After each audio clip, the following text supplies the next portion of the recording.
Interview. Wait, 1, 2, 3. Queen Lisa Lee interview. Peace, Queen Lisa Lee. It's really nice to be here with you. I'm really honored to meet you yesterday. I know, it's amazing. And here we So are. much history in 2 days. Yes, thank you. Please, can you tell about yourself to people that don't know you and your importance in building hip hop? Absolutely. My name is Zulu Queen Lisa Lee. I started out in 1978 with Africa Bambaataa. I was hanging out in my apartment complex and I decided to walk over to a junior high school that I used to attend called Junior High School 123. And they were on the microphone. It was this big guy on the microphone and the music system. And I asked to go behind the ropes because you have to ask them to go back on the DJ set at that time. And I asked them if I could go back there and get on the mic. The guy who I asked was Mr. Biggs from the Soul Sonic Force. And he went and asked Bambaataa. He looked at me and said, yeah, I get on the mic. The next week I was on the flyer. And wow, yeah, just like that. Just like that. My baby brother came running home. Phil Dog, rest in peace. Came running home, hysterical with the flyer. Ah, you're on the flyer. I don't know what we did after that, but I started going to the clubs and getting on the microphone. Wow, that's cool. Yeah. How you fell in love with hip hop? Actually, when I first got into it, it was a lot of fighting, a lot of guys, a lot of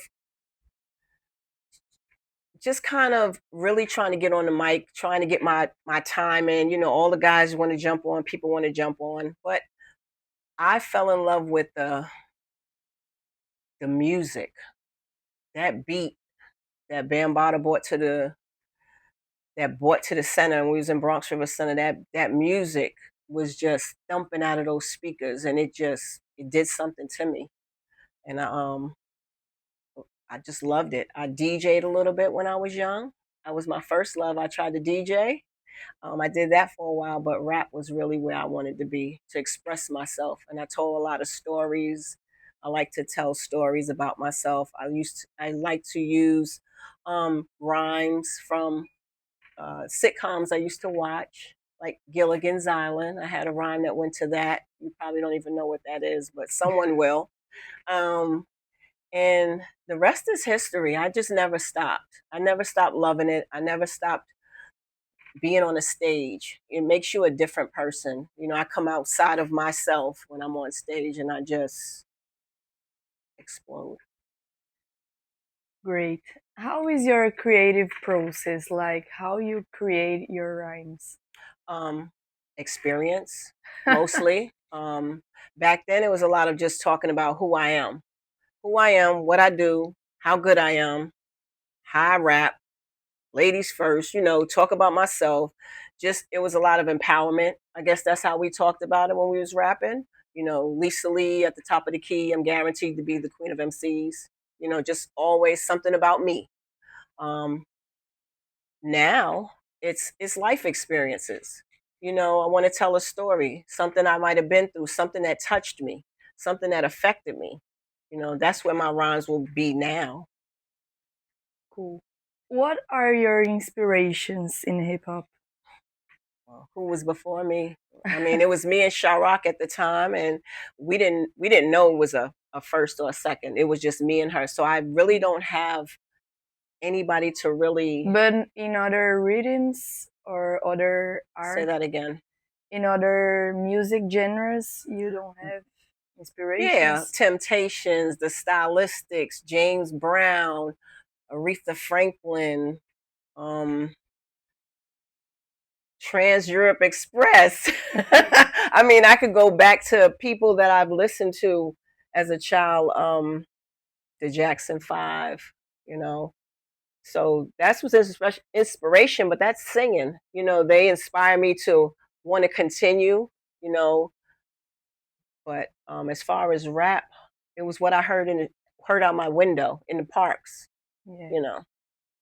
So you were really a pioneer, like you were there at the first step The first time. Yeah, when I got with the Zulu Nation, we were called the organization. And then we were called the Mighty Zulu Nation. And then we were the Universal Zulu Nation. So I was there at ground zero to see us go through the change from the Black Spades and the rest of the gangs out there, you know, fighting. When I got with the nation, they were still fighting. It was still a lot of fights. We were fighting. You know, we had our own group of girls that fought, the Heavy Connection crew. That's what we called ourselves. And that's just the way it was. You know, you come in my territory, we're gonna fight you. We go in your territory, you're gonna try to jump me. You know, but Bam turned all of that around for us. Let us see the bigger picture of life. In that time, you realized you were living in historical moment? Absolutely not. We were having fun, enjoying what was part of our life, music. Let's get in the truck, a big meat truck, and pile us all in there, and we go to an event.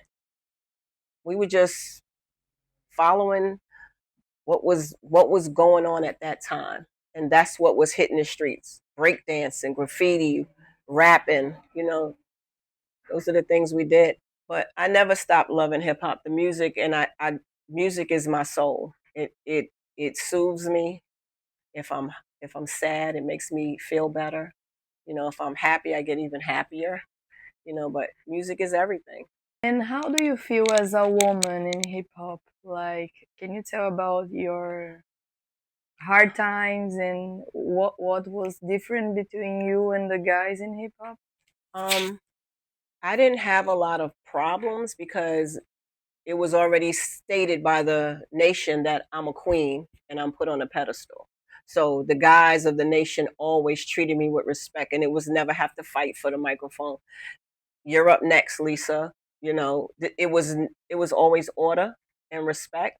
Um, it felt a little uncomfortable sometimes because I didn't have anyone else with me except my team of girls, maybe. But most of the time, it was me and the fellas. Um, and I didn't feel out of place. I was a little rough around the edges, so maybe that's why I didn't feel rough, you know, out of place. But it was always what I remember was always good times. Wow, you know, feeling like I'm okay.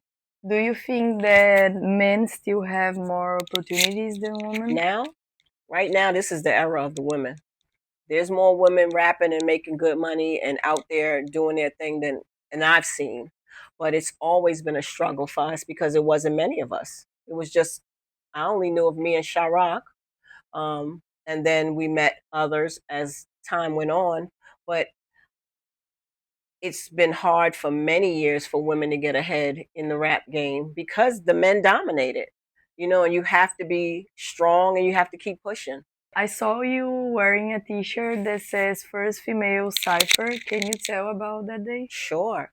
The first female cipher ever is me and Chirac. Lisa Lee and Chirac did it at Stevenson High School back in 1981. She was on one side with the Funky 4+1 and her DJ, and I was on the other side of the gymnasium up at Stevenson High School with Bambaataa and our crew. And they decided, why don't y'all rap together? So Chirac joined me over here on our side with Bambaataa, came behind the ropes. We kind of just nodded at each other and just went rhyme for rhyme. She would say 6 to 8 bars. I give 6 to 8 bars. And it's been history since that. You know, it's nobody else that's done it. So I just want to make one last question. What could you say for women that want to join hip hop today and start MCing? Well, it's real simple. Follow your dreams. The saying that you hear all the time, and it's just the truth. Follow your dreams. If you believe you're good, then you should get out there and do it.